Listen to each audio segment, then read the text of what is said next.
કોંગ્રેસમાં ટિકિટ વહેંચણી મુદ્દે થયેલો કકડાટ હવે રહીને પણ આવી રહ્યો છે સામે। ગાંધીનગર જિલ્લા કોંગ્રેસના પ્રમુખ સૂર્યસિંહ ડાભી પર 7 લાખ રૂપિયા લઈને ટિકિટ વહેંચવાનો આરોપ।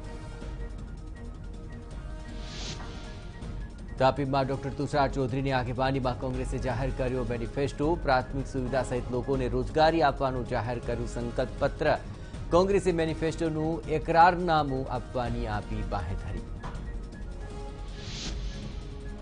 સુરતમાં કોંગ્રેસ દ્વારા 25 મુદ્દાઓ સાથે મેનિફેસ્ટો જાહેર કરાયો। કાયમી નોકરી, મિલકત વેરાનું નવું માળખું, વિના મૂલ્યે મેડિક્લેમ પોલિસી, માલધારી ગોપાલક વસાહત કોલોની બનાવવાનો મેનિફેસ્ટોમાં ઉલ્લેખ, તો વિધવા બહેનો માટે આવાસનો લાભ જેવા મુદ્દાઓને પણ મેનિફેસ્ટોમાં આવરી લેવાયા।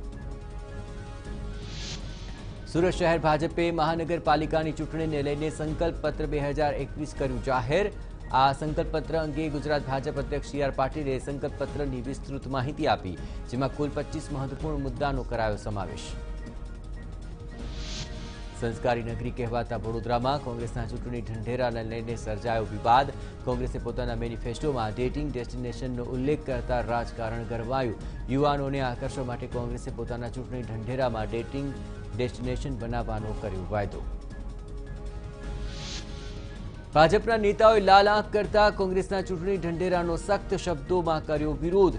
ભાજપના આગેવાનોનું કહેવું છે કે આ ઢંઢેરાથી કોંગ્રેસના સંસ્કાર જાહેર થયા છે। ભાજપે જણાવ્યું કે લવ જેહાદને દૂર કરવા માટે કડક કાયદો લાવવાનું વિચારણા છે।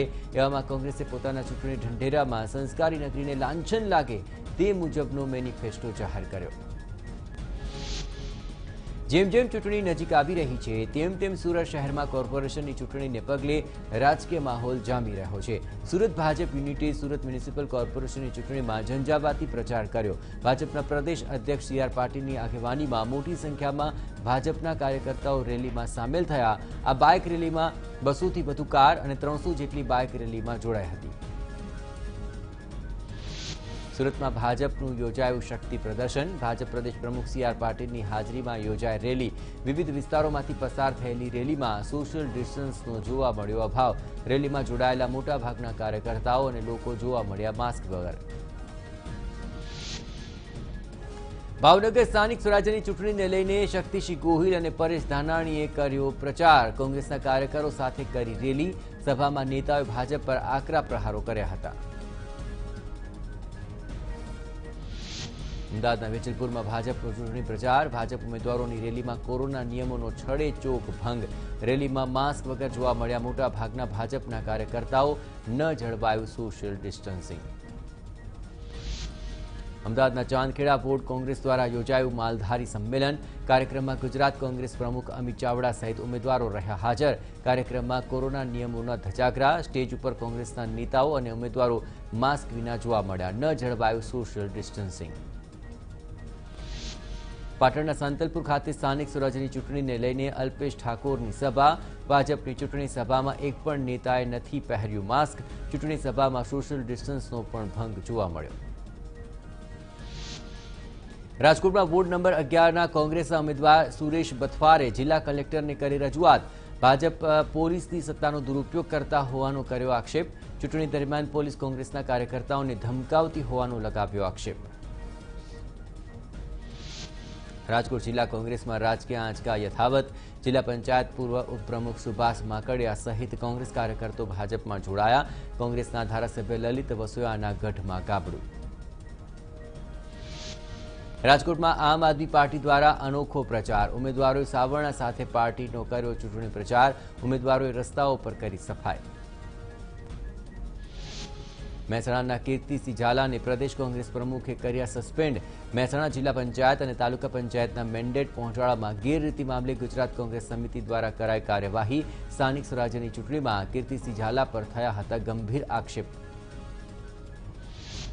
મહેસાણામાં ભાજપમાંથી ટિકિટ કપાતા રાકેશ શાહ અને વિષ્ણુ બારોટે હવે અપક્ષમાંથી ઉમેદવારી નોંધાવી। રાકેશ શાહ વોર્ડ નંબર 1 અને વિષ્ણુ બારોટ વોર્ડ નંબર 4માંથી અપક્ષ ઉમેદવાર બન્યા, તો વિષ્ણુ બારોટ ભાજપમાં ટિકિટ વહેંચણીના ગેરરીતિ માટે જવાબદાર ગણી રહ્યા।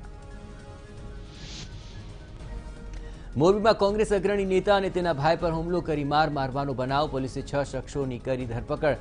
સેવા સદન ખાતે ભાજપ કોંગ્રેસના અગ્રણીઓ વચ્ચે માથાકૂટ બાદ કર્યો હતો હુમલો।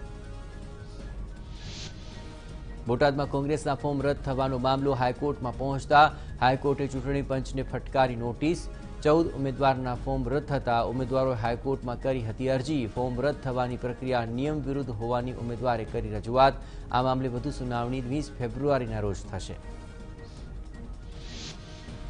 બોટાદમાં પાડિયાદ ગામે ઉર્જા પ્રધાનની યોજાઈ જાહેર સભા જિલ્લા પંચાયત અને તાલુકા પંચાયતના ઉમેદવારોના સમર્થનમાં સભાનું આયોજન તો તાલુકા પંચાયતના પૂર્વ સભ્ય રાજુભાઈ ખાચર સહિત 50 કાર્યકરો ભાજપમાં જોડાયા